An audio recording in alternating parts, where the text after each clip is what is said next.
आज मैं आपसे दही बूंदियाँ बनाने का प्रॉपर तरीका शेयर कर रही हूँ। आप यकीन जानिए, अगर आप ये बूंदियाँ घर में बनाकर स्टोर करते हैं तो बहुत सस्ती पड़ती हैं, क्योंकि थोड़े से बेसन से ढेर सारी बूंदियाँ बनकर तैयार हो जाती हैं। और दूसरा, इन्हें बनाना बहुत ज़्यादा आसान है, बहुत जल्दी से बनकर तैयार होती हैं। और ये बूंदियाँ फोम की तरह बिल्कुल नरम और मुलायम, मुँह में घुल जाने वाली बनकर तैयार होती हैं।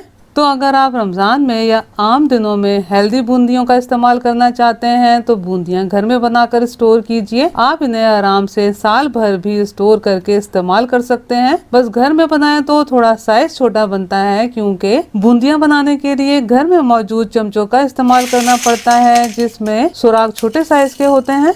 बिस्मिल्लाहिर्रहमानिर्रहीम। अस्सलाम वालेकुम फ्रेंड्स, उम्मीद है आप सब खैरियत से होंगे। इस ट्रेनर में मैंने 2 कप बेसन शामिल किया है और ये हाफ कप गंदम का आटा शामिल किया है। आप जो भी घर में आटा इस्तेमाल करते हैं, चाहे वो फाइन आटा हो या गंदम का आटा हो, तो 2 कप बेसन में हाफ कप जरूर शामिल कीजिएगा। और इस ट्रेनर की मदद से आपने जरूर छान लेना है।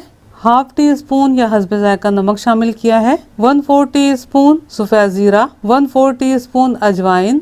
अब इन तमाम अज्जा को आपस में मिक्स कर लेना है। हो सकता है कि आपके माइंड में सवाल आ रहा हो कि आटा क्यों शामिल किया है। बूंदियों को लचकदार बनाने के लिए आटे का इस्तेमाल किया जाता है, ताकि भीगने के बाद भुरभुरी होकर टूटे ना। अगर मैं आपसे कमर्शियल तरीके की बात करूं तो जैसे मैंने 2 कप बेसन शामिल किया है और हाफ कप आटा शामिल किया है, तो कमर्शियल लेवल पर जब बनाया जाता है तो सिर्फ वो आटे या फिर मैदे के ही बने होते हैं, यानी कि 2 कप आटा और हाफ कप बेसन का रेशो रखा जाता है। और बेसन का कलर लाने के लिए ऑरेंज कलर का इस्तेमाल किया जाता है। और बाजार की बूंदियों में टेस्ट इनहेंसर के तौर पर चाइनीज सॉल्ट का इस्तेमाल किया जाता है। अगर आप भी चाहें तो इसमें टेस्ट इनहेंसर के तौर पर half tea spoon chicken powder शामिल कर सकते हैं।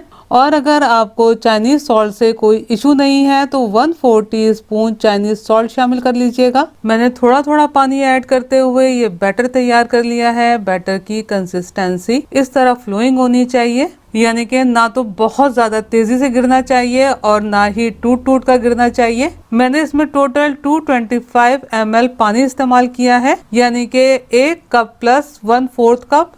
इसमें ये मैंने हाफ टी स्पून मीठा सोडा यानी कि बेकिंग सोडा शामिल किया है और ये 1 टेबल स्पून पानी। बूंदियां बनाने के लिए सोडे का इस्तेमाल थोड़ा ज्यादा किया जाता है। अब इस बैटर में एयर पेनिट्रेट करनी है, जिसके लिए हमें इस बैटर को एक ही डायरेक्शन में बीट करना है। अगर आपको हैंड बीटर से बीट करना मुश्किल लग रहा हो तो आप इलेक्ट्रिक बीटर का भी इस्तेमाल कर सकते हैं। अब बस बैटर को फ्लफी हो जाने तक बीट कर लेना है।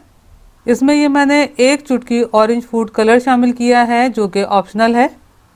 मैंने तकरीबन 6 से 7 मिनट बैटर को बीट कर लिया है। अब देख लेते हैं कि बैटर में ठीक तरीके से एयर पेनिट्रेट हुई है कि नहीं। आप देख सकते हैं कि थोड़ा सा बैटर पानी में डालते के साथ ही फौरन ऊपर आ गया है। इसका मतलब है कि ये बैटर हमारी रिक्वायरमेंट के हिसाब से सेट हो चुका है। अब बैटर को कवर करके 10 मिनट ऐसे ही रहने देंगे ताकि बैटर मजीद सेट हो जाए। ये बैटर सेट हो गया है। अब आपको मैं इसकी कंसिस्टेंसी दिखा देती हूँ। आप ये देखिए कि किस तरह की कंसिस्टेंसी है, यानी कि ये बैटर गाढ़ा है लेकिन इसकी कंसिस्टेंसी फ्लोइंग है, यानी कि बहुत ज्यादा गाढ़ा भी नहीं है कि टूट टूट कर गिरे और पतला भी नहीं है कि तेजी से फ्लो करे। अब आप फ्राई करने के तरीके को भी ठीक से फॉलो कीजिएगा, क्योंकि बूंदियों में से हमने मॉइस्चर खत्म करना है, यानी कि इनको बिल्कुल कड़क फ्राई करना है। तो आपने मीडियम टू लो फ्लेम पर ऑयल को गर्म करना है और थोड़ी थोड़ी देर बाद बूंदी डालकर देखनी है। बूंदी फौरन फ्लोट हो जाने के बाद बूंदी के इर्द गिर्द अगर तेजी से बबल बनने लगते हैं यानी पकने लगती है, तो इसका मतलब है कि ऑयल बूंदी डालने के लिए तैयार है। ये ऑयल बूंदियां डालने के लिए सेट हो गया है और फ्लेम को मीडियम टू लो ही रखना है। जिस तरह मैंने तेल का टेम्परेचर चेक करने के लिए बूंदी शामिल की है, इस तरीके से भी आप छोटी छोटी बूंदियां शामिल करके बूंदियां बना सकते हैं। ये मेरे पास सिलिकॉन का होल वाला चमचा है, तो इसमें मैं थोड़ी सी क्वांटिटी डाल के स्पैचुला की मदद से प्रेस कर रही हूँ। आप देख सकते हैं कि कितने अच्छे तरीके से बूंदियां ऑयल में गिर रही हैं। आपने चमचे को ऑयल के ऊपर मूव करते हुए और प्रेस करते हुए बूंदियां गिरानी है ताकि एक जगह पर ना गिरें। एक जगह पर गिरेंगी तो क्या होगा, आपस में चिपक जाएंगी।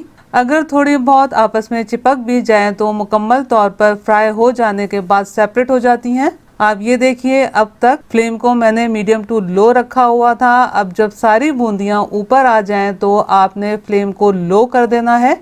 अब 20 से 25 सेकंड लो फ्लेम पर ऐसे ही पकने देना है, यानी कि चमचा नहीं चलाना। 20 से 25 सेकंड बाद चमचा चलाते हुए लो फ्लेम पर हल्का सा गोल्डन कलर आ जाने तक पका लेना है। आप देख सकते हैं कि बूंदियों पर हल्का सा लाइट गोल्डन कलर आ गया है, यानी कि ये बूंदियां हाफ कुक हो गई हैं। इन बूंदियों को मुस्तकिल चमचा चलाते हुए इस पॉइंट तक मैंने तकरीबन 3 मिनट लो फ्लेम पर पकाया है। अब तमाम बूंदियों को स्ट्रेनर में निकाल लेना है। बस सेम प्रोसेस से जो भी आपके पास होल वाले चमचे मौजूद हैं या फिर कद्दूकस की मोटी वाली जाली मौजूद है तो उनकी मदद से आप आराम से बूंदियां बना सकते हैं। बस बूंदियों को हाफ कुक करना है और निकालते चले जाना है।